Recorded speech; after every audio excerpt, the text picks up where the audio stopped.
Actress Breanna Yde is best known for roles on Nickelodeon's School of Rock and Haunted Hathaways, but now you can catch her as the star of Netflix's Malibu Rescue. The film and TV series center around a group of misfits who compete to be on an elite lifeguard team in Malibu. Take a look.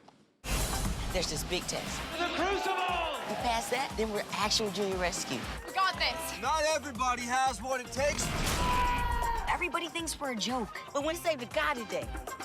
Is that a CPR dummy? Okay, not a guy, but a very expensive piece of equipment.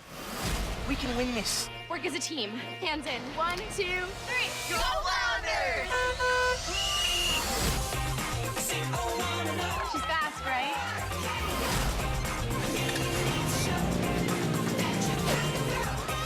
Someone's in trouble.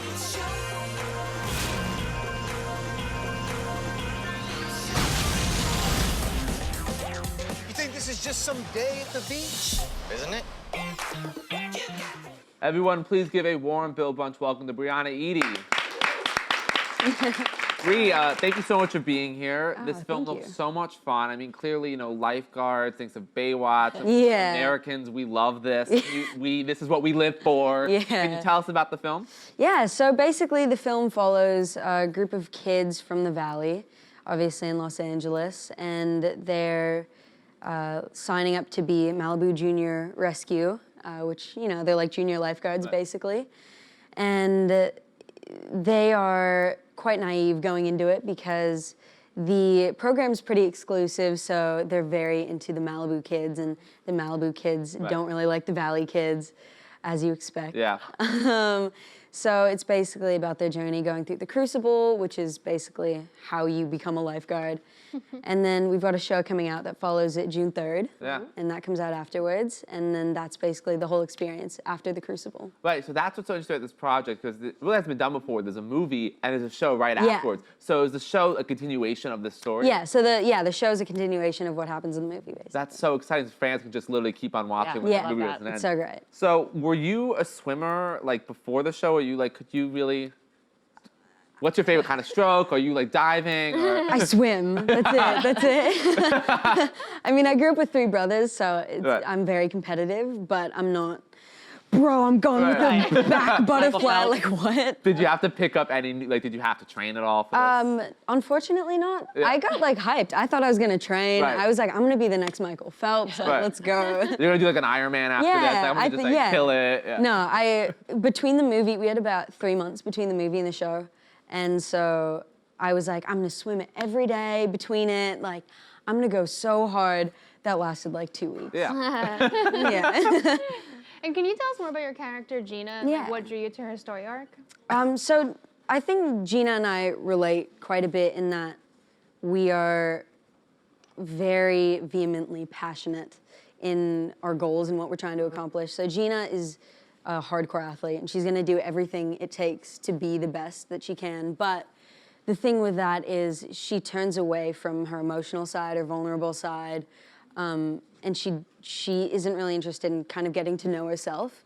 And so there's some interesting character development throughout the show that goes on that you see where she's kind of battling between, okay, do I live up to the expectations of what everybody expects me to be?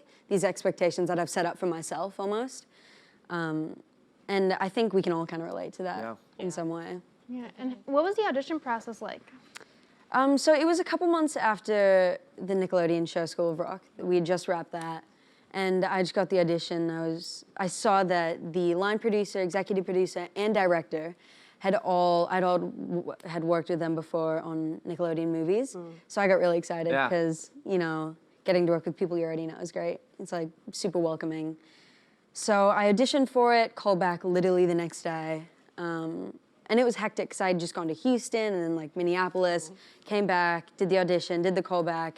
A couple weeks later, mix and match, where I saw another castmate from the Nickelodeon show I did, who ended up also getting the part, Ricardo. So it was great to see him. And It's like a get to family shoot. reunion. Yeah, of it was sorts. literally a family reunion. Oh, that makes it so much easier, I bet. Oh yeah. No, I felt super comfortable because it was, 5 people already on set. nice. Right. Yeah, it's so nice. So what is the vibe like on cast? You already knew Ricardo, but what has it Yeah. been like just building that chemistry with everybody?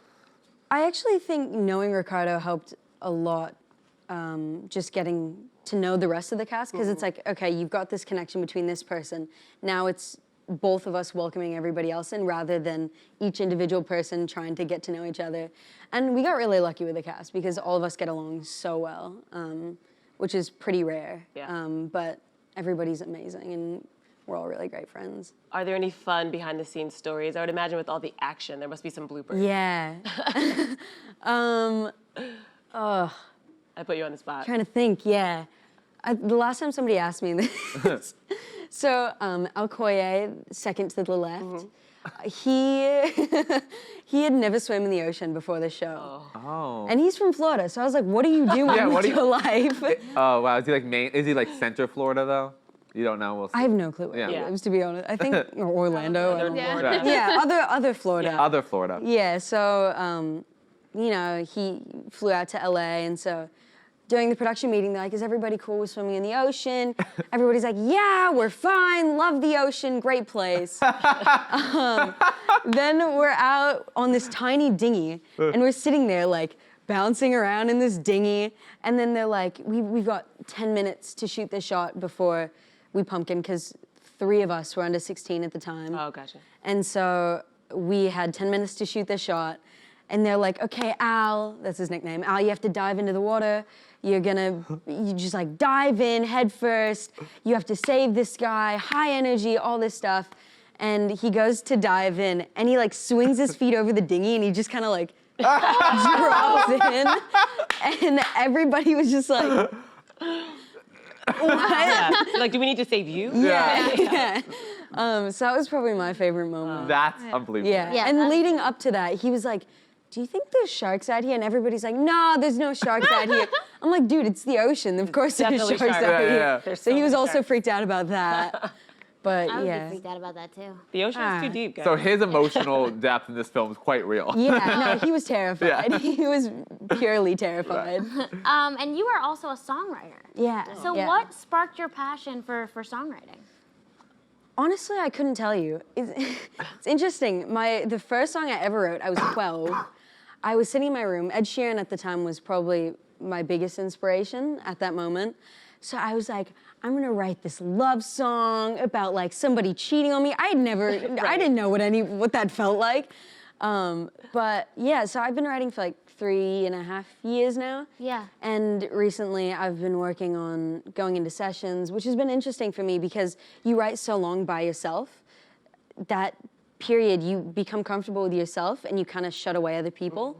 So when you go into a session, you have to be open to working with other people and being vulnerable and being able to access your emotion and articulate that. And I'm very bad about that because I grew up with 3 brothers. So I've always got my guard up. I'm not interested in telling anybody about how I feel. Or They like, were just throwing you in the ocean. yeah, exactly. Yeah, exactly. And what sort of like, vibe from your new music can we expect?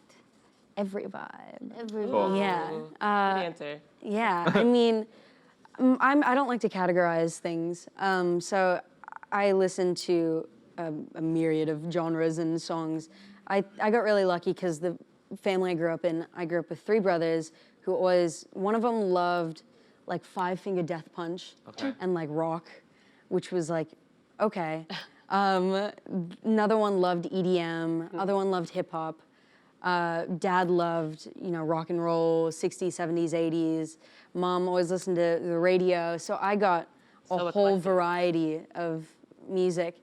And so that's been interesting for me just to be able to realize that I can do whatever I want to do. There are no rules to songwriting, which is what really gets me excited. Yeah. Is when I can go into a session and the person I'm writing with or producing with is like, if I'm like, oh, is this too much? They'll be like, no, nothing's too much. And I'm like, thank you. Yeah. Where I'll go into other sessions and people will be like, oh, no, that's too much. Like, you can't do that. It's like, I can do literally anything.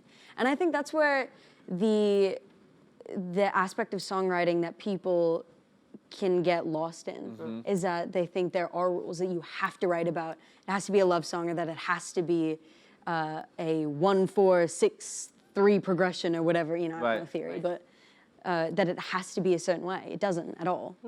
And so I've just been having heaps of fun just discovering that and freely creating. And I think being homeschooled was another huge aspect of that, where I got really lucky, is that being homeschooled, you can create freely, you can allow your creativity to blossom and not worry about judgment from other people. Where if you go to school, there's a lot of judgment, nobody's gonna take you seriously. So there's a lot of judgment and like, what are you doing? Yeah. So I just got really lucky with my whole situation, really. Excited to hear Yeah. it. Yeah. Thank you. Can't wait. That's so exciting. We're so excited to hear your music. I've never heard anyone eloquently explain songwriting that to me. I was lost in I your know. words, so I can't imagine what your songs are like. I mean, thank you so much for being here. This was so much fun. Thank you. Thank you.